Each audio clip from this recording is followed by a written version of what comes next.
Good evening, everyone. How are you doing? Good, excellent, excellent. I'm delighted to welcome Ann Weber back to the museum. Ann makes these amazing sculptures, as you know, out of found cardboard boxes. Her interest in expanding the possibilities of making beauty from a common and mundane material, cardboard. Her sculptures have a mystery or double meaning to them, neither entirely representational nor abstract, but somewhere in between. She wants the viewers to bring their own associations to the artwork.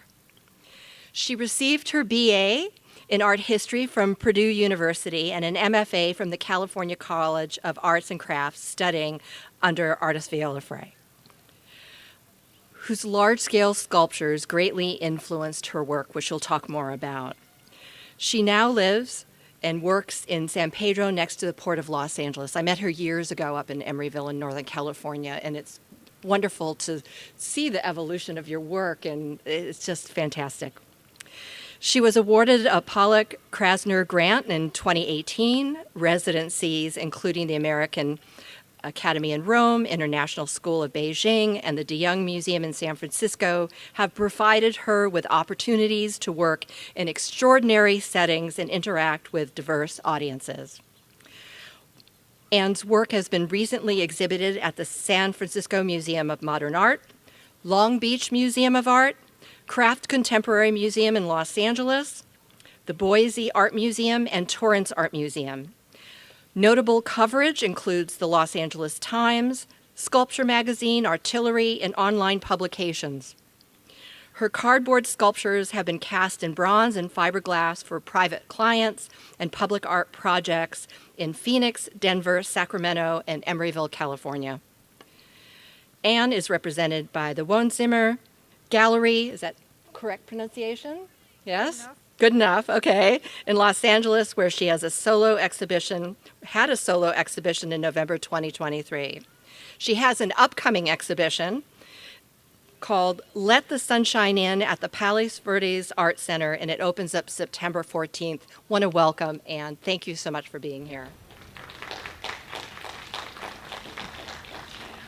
Thank you so much, Sheila, for that wonderful introduction. It's a real thrill to be here. This museum is really special. I've been over here maybe 4 or 5 or 6 times, and it's always a nice, it's otherworldly to come here. You just feel like you don't know where in the world you are, but you know you're someplace special. So it's just great for me to be here. So thank you, and thank you all for coming out. It's really a pleasure to be speaking with you tonight. I called my talk "The Art and the Life and Loves of Ann Weber" for the last 50 years, and my career started with a love affair, and it was first with the medium of clay. And that was in 1970 at Purdue University when I took my first pottery class.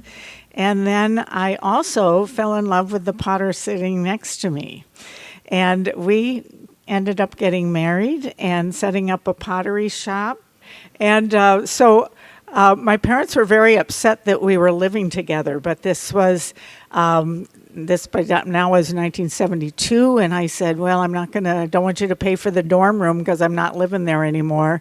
But I was the oldest of 4 daughters, and this was a very tumultuous time for the greatest generation, and it was a very intense and extraordinary and wonderful time for the people that were born into it. So I was 20 when in 1970. So my parents were so upset that we were living together that we decided to get married. So we got married the day after graduation so our families wouldn't have to make 2 trips. So this was my parents did a very traditional wedding announcement, but it was a very untraditional wedding. This was my first husband. We were hippies, and we had this great plan that we were going to drive around the country and find a great place to settle down, and then we would just tell all of our friends from college to come and join us. And you might think that that's idealistic and unrealistic, but that's exactly what happened. So we opened this little pottery shop, and we settled in Ithaca, New York, because some of my other friends from college had gone in other directions, and so we were trying to decide whether to stay in California or not, but we ended up going back across the country and settling in Ithaca, where there were a lot of young people that were opening stores and living on communes and going back to the land. This was during a very active part of the civil rights movement and also the anti-war movement, and as well as the Back to the Land movement. So we lived in a little yurt for a couple of years in upstate New York, and then later we built a log cabin. The other goal was to buy 40 acres of land and build a house. And we did that with another couple, and then there were 2 other couples that ended up joining in on this property. It was raw land. It had no electricity and no water, but it was an incredibly exciting time to be making pottery. It was when the Whole Earth catalog had come out, and there was just so much support for people making handmade crafts. My first husband and I were together for about 4 years, but that was also we didn't have plans to have a long-term marriage. We had a plan to just be together as long as it worked for us, and so after about 4 years of living in the country, starting this business, I started to tire of getting up in the morning and breaking the ice on the dishwater out in the kitchen and living in this log cabin and then commuting in and running a business. We had built our own kilns, and we had just done everything ourselves. So along comes 1981, and fell in love again and moved down to New York City next. And New York City was an extraordinary experience because a lot of what we called ourselves the chicken coop potters had grown up and taken our business much more seriously. So one of the great things about being in New York City was that there were so many places that were selling handmade things. So it had come from, grassroots up to Bloomingdale's and Macy's and Henry Bendel and Barney's. And so this I was doing white porcelain by this time, and this photograph was taken by Bill Cunningham because he was the photographer for my local newspaper, which was the New York Times. Next. And so I did production. Production pottery really means just a lot of functional pots that were thrown on the wheel and fired, this time in an electric kiln. I had a clear glaze, and I really liked very beautiful, very simple forms I considered the most beautiful. Next.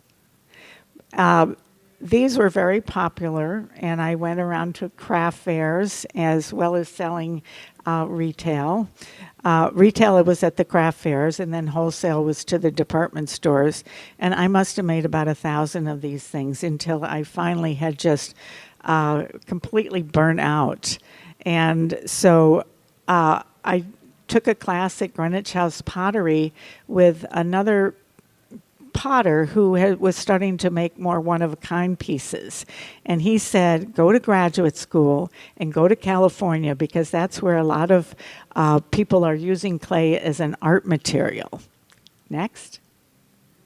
So I had a lot of different schools to choose from, but I chose to go to the Bay Area, and I chose to apply to the California College of Arts and Crafts in Oakland that was run by this very formidable woman. Her name was Viola Fry, and she had a huge influence on me. And I had first seen her ceramic sculptures that were eight feet tall and taller at the Whitney Museum. So I chose to apply to that school, and I got accepted. And next. But when I got in, she said, well, first of all, you have a semester to put a portfolio together.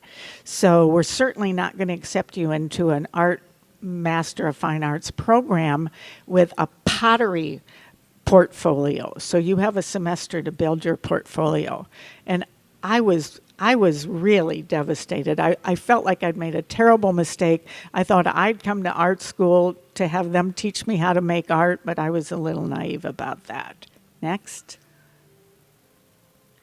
And so what else did I know how to do but functional pottery? So I was trying to look at it from a lot of different ways. And this one, the last two are about maybe 2 feet in diameter. I just took we had these big plastic trash cans with a lid on it. So I just turned it over and started putting the thrown cups and bowls and plates into the top of this plastic trash can lid and then glazed them. Next.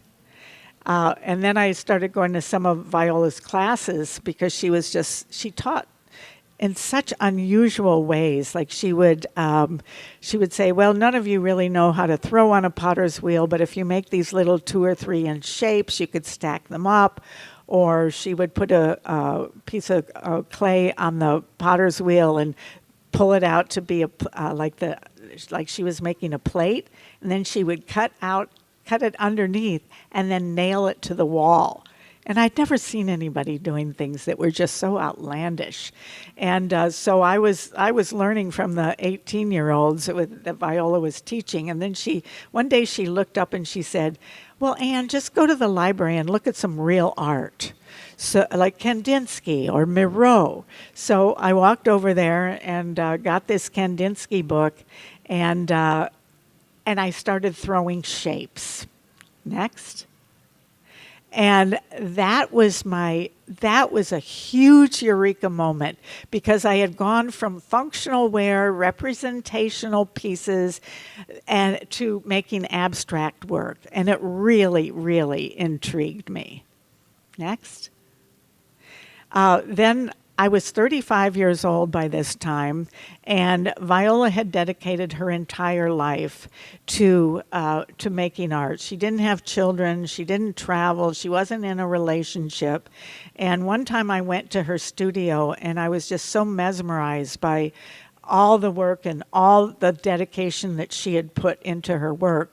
But at the same time, I thought to myself, well, how would I feel like 20 years later if I just had a room full of art? And I started to think, well, would I want something more? Would I want to have a family? And so that night I went home and I talked to my husband about it. And he said, oh, dumb old Viola. She doesn't know everything. There's plenty of artists that have had children. So next. I think I got pregnant that night. It was in September, and so I wasn't due to have the baby till June, but I didn't tell anybody because in 1986, I was afraid that my teachers would think that I was just going to go home and raise babies, and they wouldn't take me seriously as an artist. And even I was a good age to be in graduate school in my mid-30s, but there were younger people there in their 20s, and I just kind of hid it as much as I could until at the end of the year, the school year in May, all of my colleagues had an exhibition of the work that we'd done that semester, and I wore this tight little dress with a big belly out in front. Everybody was just shocked. And the idea was that, well, how seriously do you think you're going to take me when I'm eight months pregnant and loading kilns? So it was a good thing to do. Next. So after school, I had a couple of little studios. I worked in a lot of different materials, including I did paintings, and I worked in plaster. I had decided that I wasn't going to set up a pottery studio because it was too expensive. And and plus I knew that I wasn't really going to be selling the artwork like I could sell the functional pottery. So from then on, I always had a part-time job. Next. These are some big plaster pieces, and it was so exciting because you can make these things in like 2 days by just mixing up small amounts of plaster and putting it over chicken wire and burlap and putting plastic bottles, bleach bottles and stuff inside. Next. That little studio was about the size of a garage. And I was interested in this shape, and this one is called the Burgers of Calais. And I was influenced when I was in about 19 years old and first went to my first museum was when I was 19, and it was in Philadelphia. I'd come down from Wildwood, New Jersey, where I was working in the summer there. And I saw this sculpture called the Burgers of Calais. You'll have to look it up. It was this very powerful piece. Next. And so I was thinking about that piece and making other similar work. Next. And then I started, one of the things that my teacher always said was that you make a big sculpture and then you make a drawing of it, and then you know what the next sculpture is going to look like. So that was a really good practice for me. And the other thing is that when you have a child, my husband and I had an ideal situation where we both worked part-time, and until I finished school, I would go to school from say 8 to 1, and then I would come home at 1, and then he was a poet, and but he also had a part-time job, so he could schedule his work around that time. So that was really one of the ways that I was able to keep going as an artist. And so the way to get kind of back into the frame of mind from going to your job to taking care of the baby to taking care of the household, being a good wife, was that I would make a drawing in the studio the night before I left, and then I would come in the next day and finish it with this charcoal, and then I would sort of know what I usually had something going on. Next. This was acrylic on canvas. I chose those colors because they seem to be so powerful to me. Each color has a very strong symbolism. And you can see there's a little embryo baby in there. And these were, I think, they were about 4 by 4. So you can see by just making modular work how you can have a big 8 by 8 foot painting. And then I also experimented with paper mache. And that was a great material to use because it was just newspaper, flour, and water. And you could take newspapers and make any shape that you wanted and then start putting the goopy stuff on and layering it on with strips. So my teacher says you're a beginning artist for the first 10 years out of school. So it gives you a lot of time to experiment with things. So I had moved to a different studio, and I had a big pile of boxes sitting in the middle of the studio. And I thought, well, what am I going to do with these? I could put them in the dumpster. And then it came to me that there was this famous architect named Frank Gehry, who you all know because of Disney Hall in downtown Los Angeles, but he was also extremely experimental, and he did a line of furniture that's still in production today that he'd started in the 60s. So I thought if that cardboard furniture was good enough for Frank Gehry, or cardboard as a material was good enough for Frank Gehry, it was good enough for me. Next. So I started cutting those boxes up into shapes, and I also found that there's a stapler called an pliers stapler, and this one was an Aero P22 that you could get at the hardware store for about $20. And I first saw it when I was at a hardware store, and they would staple the receipt to the top of the bag so you wouldn't go back in there and steal things. So this was the very first piece that I I made out of cardboard. Next. And then I started making those cylinders and then the spheres. And I didn't really know where I was going with any of this. I thought it was just maybe another temporary material that I was working with. But I also was thinking, like, what are the most primal shapes? What are the shapes, just like those colors, that have the most meaning? And so I thought, well, cylinders and circles. And plus the other thing I thought of was, because I was a production potter for 15 years, then everything starts with a ball of clay that you put on the wheel, and then you throw it up into a cylinder. So, and it also reminded me of the beginning of life, where you have a seed that you put in the ground, and then the first thing it does is make a sprout or a shoot. Next.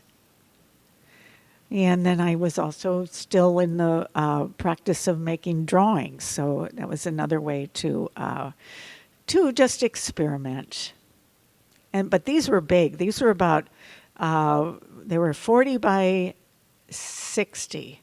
So that's about, almost 4 feet by five, a little over 5 feet. And they were collages. So I was cutting out shapes because I was frustrated as a painter, or, working with charcoal, because you'd make a mark and then you think, oh, I got to get rid of that mark. This shape needs to go over there. So solve that problem by using these shapes and moving them around till I was happy, and then I glued them down. Next.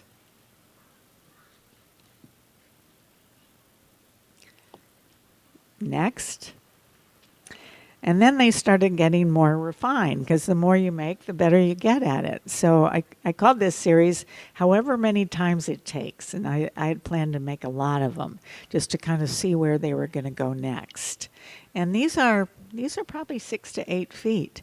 And I was just so thrilled that I could make something so big with that really didn't take me very long. I guess there's a short one in front that's probably about 3 or 4 feet. Next. And you can see how the spheres get more refined. Next. And then I thought, no, you can't make things out of cardboard. Nobody's going to take you seriously. And so I had a friend who had a bronze foundry. And the bronze foundry was it was almost like a 50-gallon drum that had this kind of very, very thick asbestos. I forget what it was called. And he had a handmade burner, and he could heat up in it has a special name. It's like a cauldron, but it has a special name. And you could melt bronze into it. So it was a very simple kind of procedure. And it's bronze, that was how it was done for thousands of years. And it really is amazing that you can heat metal up like that and then pour it into a mold. So I had the opportunity to just take the cardboard sculptures and then build a mold around them and put wax on the sculpture. It's called the lost wax method. It's a little complicated to explain, but so anyway, I was fortunate to be able to have these pieces. Next. But they didn't thrill me in the same way that the cardboard pieces did. But it was interesting to experiment with it. So this was one of my larger studios. It was in a pretty funky part of town, down in East Oakland, but it was 1,000 square feet. So this is kind of half the studio. And then the other half was about the same size, and it was big enough I could put a swing in. And then one night, the studio burned to the ground. There was a futon manufacturing company on the first floor, and they used to spray paint polyurethane, oil-based. And one night it just got out of hand, and the whole building went down. Next. There were about 6 or 7 artist studios, but fortunately it was at the end of the day, and none of us were there on the second floor. And I had been working, this happened in 95, so I'd been working a little over 10 years after school. And it's the artist's life, you have to have a pretty strong stomach to be able to stick with it, because there's a lot of rejections, and there's a lot of you don't make any money, that's for sure. Mostly it just costs you money, and you have other things that you do to support it. But it gave me pause for thought as to whether or not I wanted to continue doing this. And sure enough, it was like the phoenix was going to rise out of the ashes. So around this time was when the Oakland fire, one of the first real firestorms occurred. So that was when there were 2,000 houses that were burnt in the Oakland Hills. So I wasn't the only one that was losing things. And this, of course, wasn't my home. It was my studio. But in some ways, to an artist, it's more important than the home. But a lot of people helped me. And one friend of mine gave me her basement, and it was really narrow. It was maybe about 8 feet wide by about 16 feet long. So I made these tall, skinny sculptures. Next.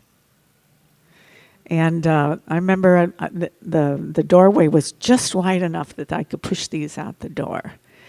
These were called haycorns, and they're pretty big. They're about maybe 4 feet by 3 feet, and then 3 feet by 3 feet. Next. And they were cast in bronze. And because I couldn't really afford a foundry, there was a foundry at my school, so the shop tech offered to use them as a demo project for his students. So all I had to do was pay for materials. You can see artists have to be very resourceful. Next. These pieces were cast in fiberglass.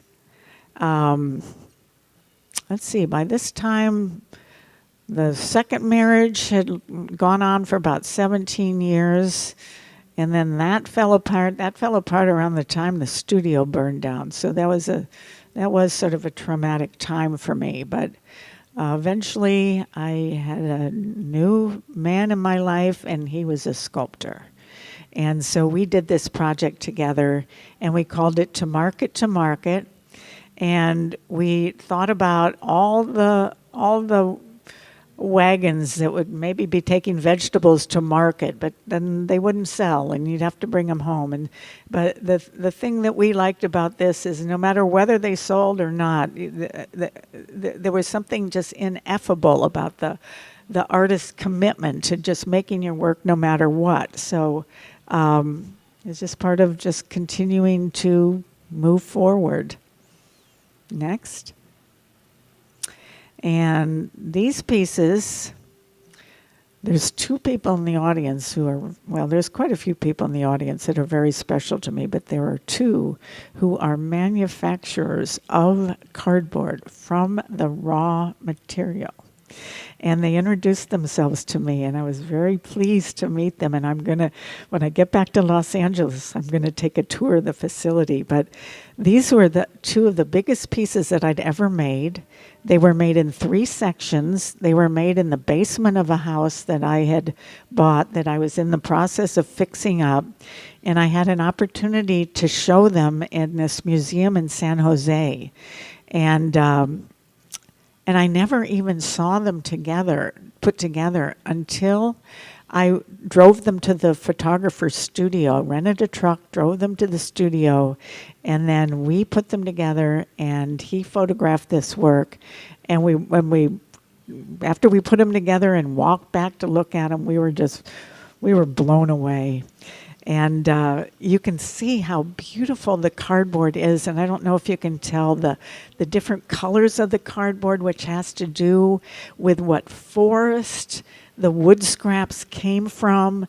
There's I don't know if it's in this piece, but there's Chinese cardboard that is greener because they might be using scraps from bamboo and other kinds of wood, but I just love the surface. And it's so golden, and I put bullseye shellac on it. And also I used to use an oil-based polyurethane from Home Depot, and that just made it look like honey. So the next time you see cardboard boxes, you can think about these pieces. Next. This was a commission that I got. I applied for a lot of different commissions. Most of them I didn't get, but this one I got lucky in. It was a $50,000 commission for the state of California.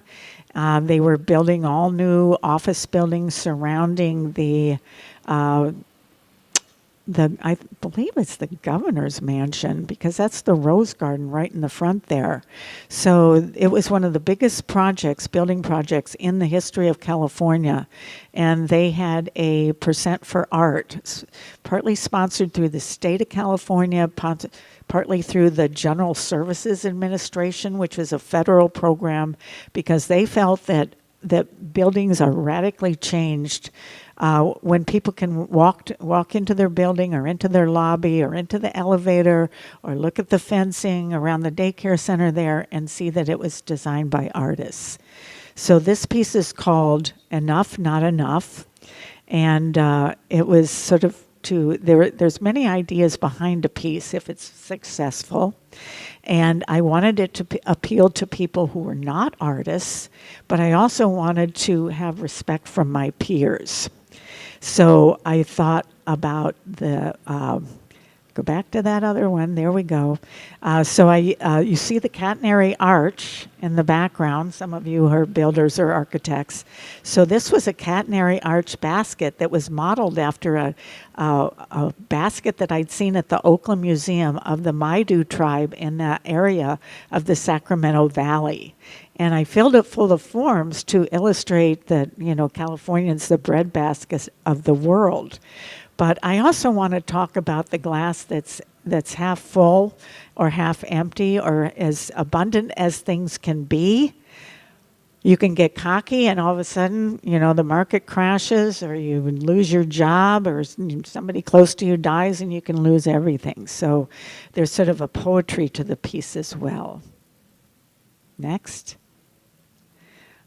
This one is called Marie Antoinette. And the story behind this piece is I was at an artist residency in Germany, and I was in Bavaria, which is total farm country. It looked like rural Indiana where I was raised. And I thought, I have a staple gun, have gun will travel, and I'll just pick up cardboard wherever I go. Well, in Germany, everyone recycles their cardboard boxes into their recycle cans, and you cannot go down the alleys and pick out the cardboard. So I thought, well, now what am I going to do? So rode my bicycle down to the grocery store, and lo and behold, there were all these boxes in the grocery store that people could take to take the groceries home in. So I found out I could take some with me and took them back. And it was the first time that I started experimenting with using cardboard boxes that were different than just the plain brown ones. And I had seen this great big huge mushroom. I'm telling you, it was about the size of my head. And it was upside down, but then I turned it like this and decided I was going to make the mushroom. But then there was this movie that had come out by Sofia Coppola, and it was called What Marie Antoinette Wore to the Revolution. And I loved that movie, and I loved seeing the images of Marie Antoinette. And so when this piece was finished, I named it after Marie Antoinette, who did not say, "Let them eat cake." She was a very interesting woman. Read the book. Next. This one's called The Wedding Party. You can kind of see where the bride is. I was inspired by another artist named Louise Nevelson, who had done a sculpture called Dawn's Wedding, and I'd seen it at this museum. So your ideas come from all different places, whether it's a mushroom by the side of the road or another person's artwork. Next. How do I move these big things? Well, North American Van Lines has a special operation that moves artwork, computers, people that are setting up booths in conventions. Next. And so this was going out to my hometown of Evansville, Indiana. And I just wanted to show you how things move around and how did everything get to Catalina Island. But from the Catalina whatever that moving company is called that's over in the port of Los Angeles. So I help supervise the pieces being transferred into a container that was brought over on the barge that'll go back to me in San Pedro, just like this. Next. Oh, and then I turned 60, and I had traveled to other countries like Mexico and Japan and Indonesia and China, but I had never been to Rome. So I decided that I was going to go to Rome because that's one of the most important cities that you can visit for a sculptor. And I had this incredible 4-day love affair with this Roman that just about killed me. Next. And so I was trying to decide, this is me in mourning after I got back. It's also St. Cecilia, one of the most beautiful sculptures you could ever imagine. And so I was trying to decide how I was going to get back to Rome. And so I found out that there's this residency there. And it's called the American Academy in Rome. So I thought, well, I'll just apply to that, and then I'll get to go back to Rome to check in on my Roman. And next. And so what? Oh, this was also. Oh, go back to that other one because I'll tell you the other details to this story. Then I come down with cancer. So I can't go. I go to the cancer appointments and I say, well, okay, I'll go through the treatment. I'll do everything you recommend, but first I'm going to Rome. I'll have to do it we'll take care of this cancer when I get back. And they said, oh no, Ann, you got to take care of it now. And so next. So cancer was such an extraordinary experience for me because in a way, a friend of mine said he also got it at the same time. We thought it was contagious. And he said, getting cancer was one of the best things that ever happened to me. And at first I didn't understand what he meant till later. And I realized that it changed my perspective on everything. And it also made me realize that I could die tomorrow. And that whatever I was doing, I had to be doing what I really wanted to be doing and being around people that I really needed to be with. And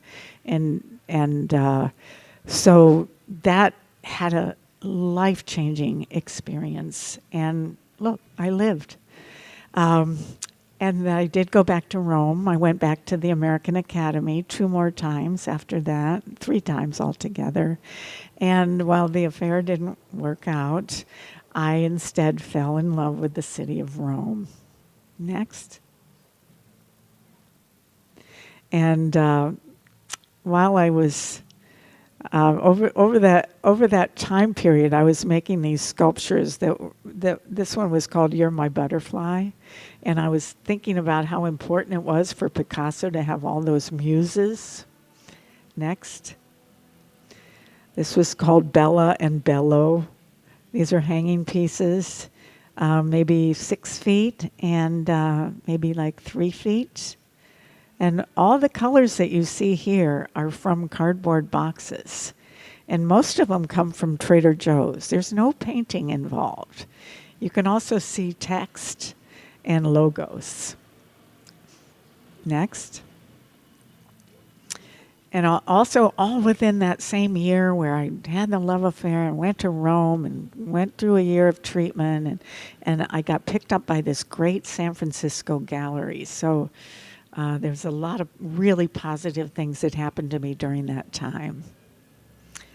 The story about the sculpture in the foreground is that one's called Miracles and Wonder, which had a lot to do with what I was going through at that time. But I also thought of it as being about my daughter and myself.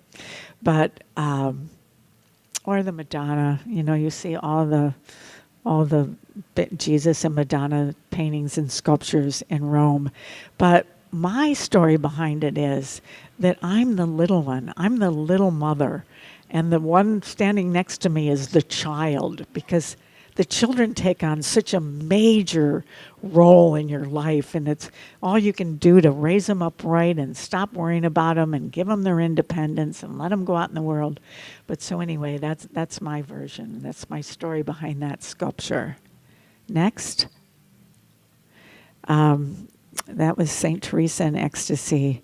And Bernini is one of the main sculptors in Rome. And that work just blew me away, because in some ways, there's a story behind it, but the beauty of that drapery just looks like an abstract sculpture to me. Next. And I was inspired to make shapes that told stories but didn't have figures in them. Next. That to me that's called St. Teresa. Next. I forget that one. Somebody gave me a comic book, or it was a box that had comic book stories on it or something. I just loved it, but it was also drapery that came from a monk. And that's about 4 feet. Next. And that one was the Laocoon, who some of you have been to the Vatican and seen the brothers wrestling with the snakes and the father. I love that piece. Next. And after my period of obstacles, I realized that surviving that sickness, that illness, I could not have done it without a legion of people behind me. So I created a series that I called Personages. And I would draw a shape, like if I had a big sheet of cardboard on the floor, 4x8 sheet, and I would cut out, for example, the shape of the one on the left, and then left over would be these other shapes. And then, so that would be the next sculpture. And then from that sculpture would be the one after that. Next. And you can see how I did about 40 of these. And I mostly used the white cardboard. And those are the personages. And I'm still working on that series today, because I think that I'm so aware of how many people have shaped who I am. And it also makes me think about how everyone is connected, and we're connected to the world, and we're connected to the land, and we're connected to each other. So it has a universal quality to it, even though the idea for it started from my own personal story. Next. Oh, and this has been Beijing. We had another life-threatening experience where I went in anaphylactic shock after I slammed my finger in the door of the cab and went back to my host's apartment where I was staying for the weekend, and took some Advil from an airport in Chicago, and for some reason went into anaphylactic shock, and there's no 911 in Beijing. There's no ambulances to speak of. You have to get yourself to the hospital, and so somehow my host had this number called SOS, and these people come in this fishing van, and this van that's used to take fish to market, and they come and they put me on this stretcher. Anyway, that's a long story, but I lived through that one too. And but the wonderful thing about this was I was a guest at the international school in Beijing, and they were having a big conference there. And my job was to work with all the different classes. There were 1,200 students in the school. So we created this homage to water. The conference was about the situation of water, fresh water, clean water in Beijing. So there's you can sort of see some references to these two boats, one that is powerless upside down, and then the other one that's on top of it. And then the water molecules are all around it. Next. And we're getting close to the end here. And I had been living in the Bay Area for about 30 years after school. And I ran into one of my friends who had recently relocated to Los Angeles. And he had said that he'd had more attention for his paintings in Los Angeles in 8 months than 12 years in San Francisco. And I said, oh boy, I had such a strong community there. And I felt like, no, I can't leave. But it was, there's something it was very tempting about it. And then I said, oh, I've missed the boat. It's too late. And then the next morning I woke up, and this was in 2015, and I said to myself, well, you're only 65. You probably got about 20 years left. If you want to go down to Los Angeles, stay there for a year or two, think about it. So I called my dear friend Joni, who's with us tonight, who lives in Santa Monica, and I said, I'm thinking about coming down here. Could I stay with you for a month or two? She said, sure. So I did, and within a month, I had found a studio in San Pedro that was in this beautiful warehouse. And there it is with nothing in it. Next. But you give a sculpture a space, doesn't matter how big it is. It was about 800 square feet, about the same size as the gallery here at Catalina Island, and just fill it up. Next. And I still liked working with all the color, and of course the color in Los Angeles is so vibrant, and there was these extraordinary murals everywhere. And so I started thinking you can sort of see where these are still a continuation of my personages, but here they're all lined up. Next. And then I decided, well, I'm going to put them on the wall. So I did this series, and I called this series Happiest Days of Our Lives. And this happened around the time when Trump was the president and he was building the wall, and everybody was talking about the wall, and I was thinking, well, here's some wall work. I don't make work that's political, but I like to have some little clues as to what's going on in the titles, just to give people an idea what I was thinking. Maybe that would conjure up some ideas about what the sculptures are about. So I just Googled the wall, and what came up was Pink Floyd. And that had been a band that was really important to me growing up in the 70s. And they had a song called Happiest Days of Our Lives. And I thought, that sounds like me, because I'm an optimist. And there was a lot of negativism going around and division. And I thought that I was going to name these sculptures the happiest days of our lives, because you never know. This could be the happiest days of our lives. Things could get worse. And I also wanted to think of myself as being an optimist as a radical act. Next. So, continued. Next. Continued. This was a great show I had up in at the Dolby Chadwick Gallery in San Francisco. That was my gallery for 10 years. Next.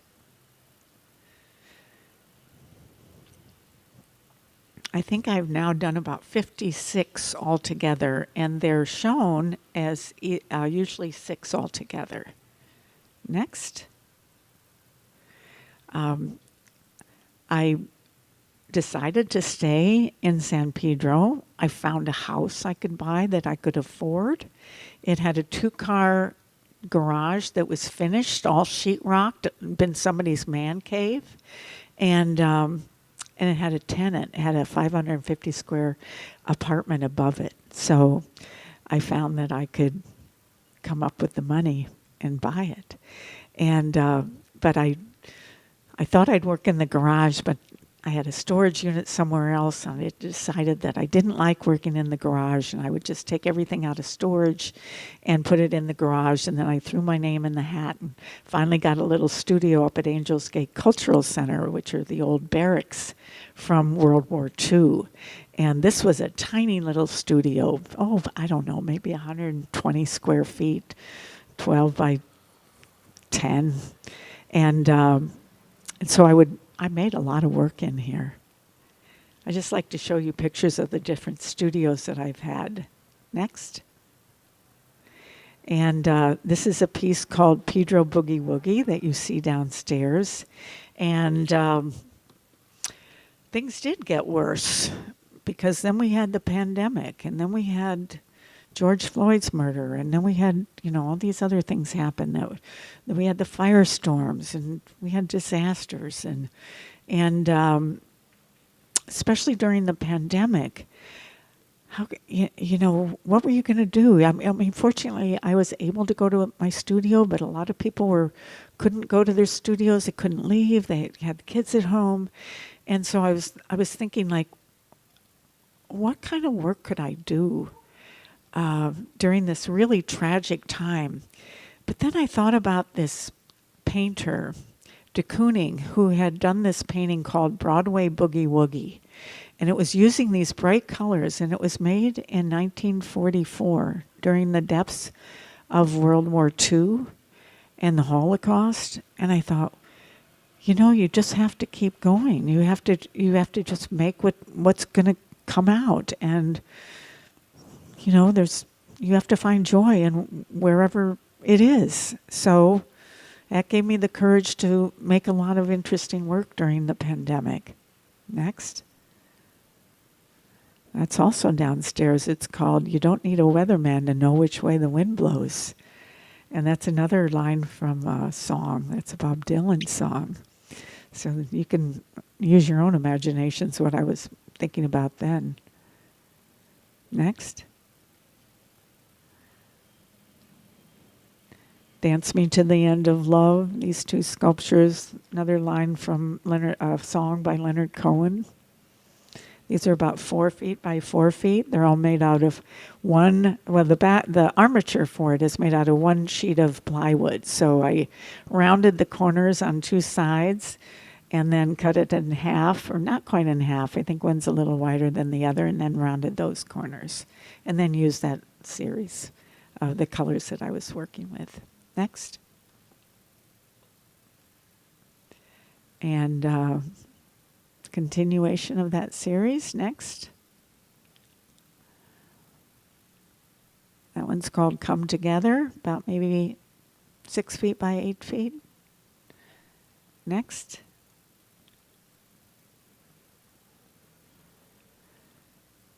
I forget that name. Next. Oh, yeah. Yeah, I think that's downstairs too. Next. And this was my show that I had at Wansheimer, November, December, and I now have a gallery that represents me. It did take 7 years. I had a lot of opportunities when I first moved to Los Angeles, and it was really, really exciting, and it still is. And but it did take me 7 years to find a gallery, but I'm really happy with them. Next. And these are 2 sculptures that were a public art commission in the city of Emeryville. It's for a private biomedical company. And these are the personages back in Emeryville. And these are in bronze. And I had a master painter who paints Lamborghinis and other specialty cars. And I worked with him in Oakland. Next. Another view. One more. Next. And there we go. End of the show.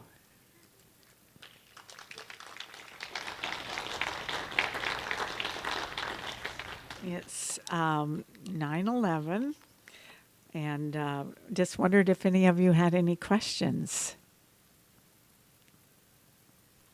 Sheila?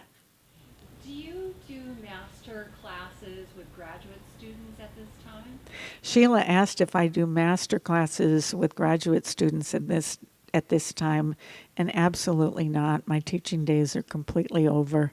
I tried to get teaching jobs for so many years in the early days, and my teaching experiences were with young children at the Chabot Elementary School in Oakland, and then I also taught at, or I didn't really teach, but I helped facilitate instruction to adults with developmental disabilities at Creative Growth Art Center in Oakland.